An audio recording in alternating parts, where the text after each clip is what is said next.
Welcome back to the newsroom. Does a free press pose a threat to national security? Well, Romania's President Traian Băsescu is facing criticism after he was seen to make that connection. Together with other Romanian officials, he recently signed off on a new Romanian defense strategy, and it includes the suggestion that anti-government press campaigns could come to destabilize Romania. On the back of that, critics are now accusing Băsescu of trying to crack down on democracy. Let's take a closer look in this report, and then we'll be back to discuss the issue in just a moment. When the authorities in Romania read the paper, they want to see good news. That seems to be the reasoning behind President Traian Băsescu's new national security strategy. Journalists who criticise public institutions are seen as a threat to national security. It's just state institutions sending out a message. Sometimes journalists' criticism can weaken a democracy, so this is a justified response. Unsurprisingly, the media is up in arms over the new measure.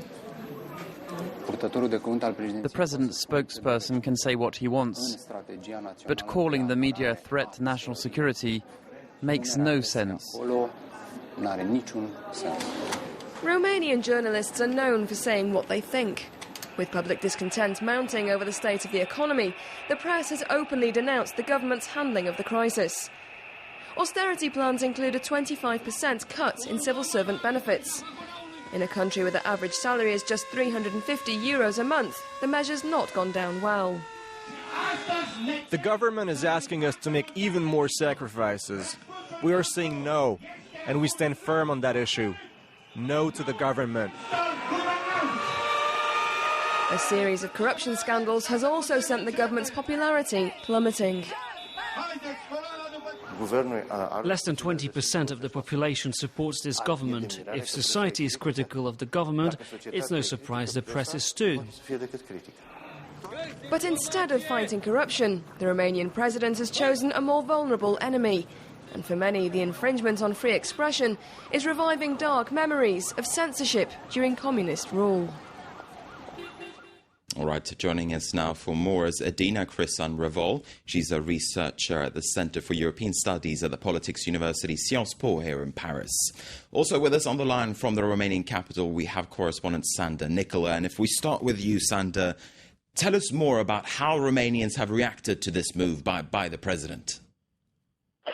Well, good morning. Announced 3 weeks ago, days after the Conservative government barely survived the non-confidence vote initiated by the Socialist Liberal opposition, the new doctrine triggered uproar among the Romanian media, which targeted their indignation at President Traian Băsescu, because he chairs the country's Supreme Defense Council, which includes the Prime Minister, the Interior Minister, and the heads of various intelligence services. For the Romanian media, the majority of which have embarked on a long campaign against the government, the new security doctrine smacks of censorship and brings back memories of the Ceausescu era, when the press was totally subordinated by the regime and when any act of criticism was perceived as an attack against the foundations of the state.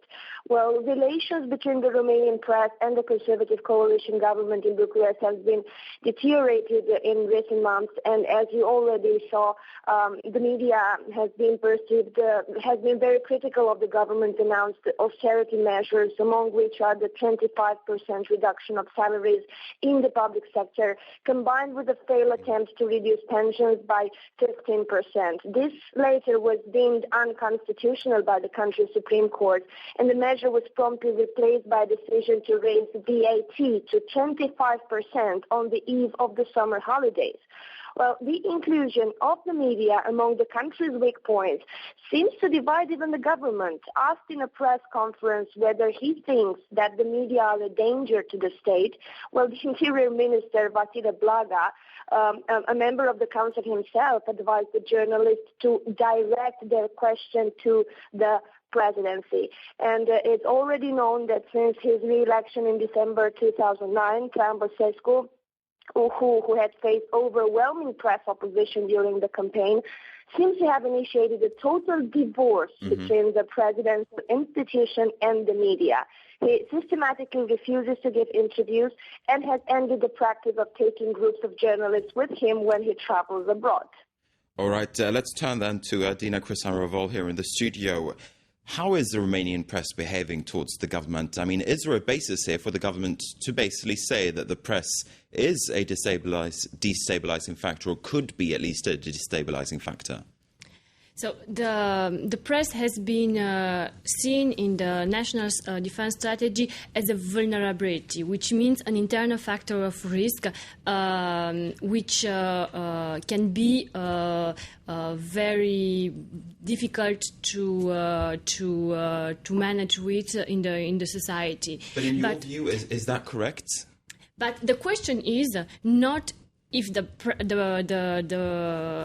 press is good or bad. The question is here about the freedom of speech, and in the same strategy of defense, in the first page of the strategy of defense, the President Băsescu says that Romania has won the freedom of speech very hardly in the revolution of '89, and Romania is a democracy that protects the freedom of speech. So in this strategy of defense, there is a huge contradiction between what is said on one hand and what is said on the other hand. Because if you look on the strategy more closely, the press is seen as a vulnerability, but also as something that we should work at somebody we should work with in order to create the defense of Romania in the future. Why then do you think that the president and his allies have introduced this move in the national defense strategy?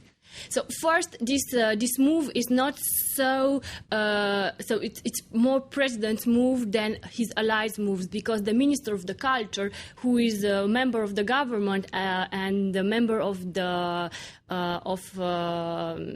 another party than Băsescu's party, he criticized this move.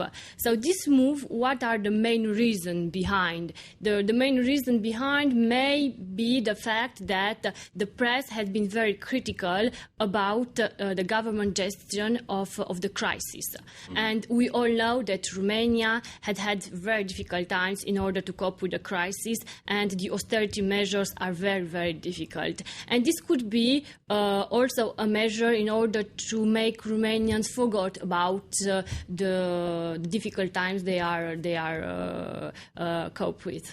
Just very briefly, I mean, some critics now say that Romania is on a slippery slope back to dictatorship. Would you agree with that image? So to my part, it's a bit more complicated than that, because this national defense strategy. What is this national defense strategy? It's a constitutional obligation of the president. In fact, he has to present a national defense strategy 6 months after his election. So this was in December. So now he has to present this strategy. But this strategy has now to be adopted by the parliament. And here we have the opportunity to see if we have a real democratic parliament, and if Romania is a real democracy. And in the context of Romania being member of both NATO and the European Union, that should work, I suppose. All right, Dina Crisanrovol, thanks very much indeed for speaking to us here at France 24. Thanks also to Sanda Nicola, who was with us there from Bucharest. And with that, we're going to wrap up Focus for now. Do stay with us, though, here at France 24.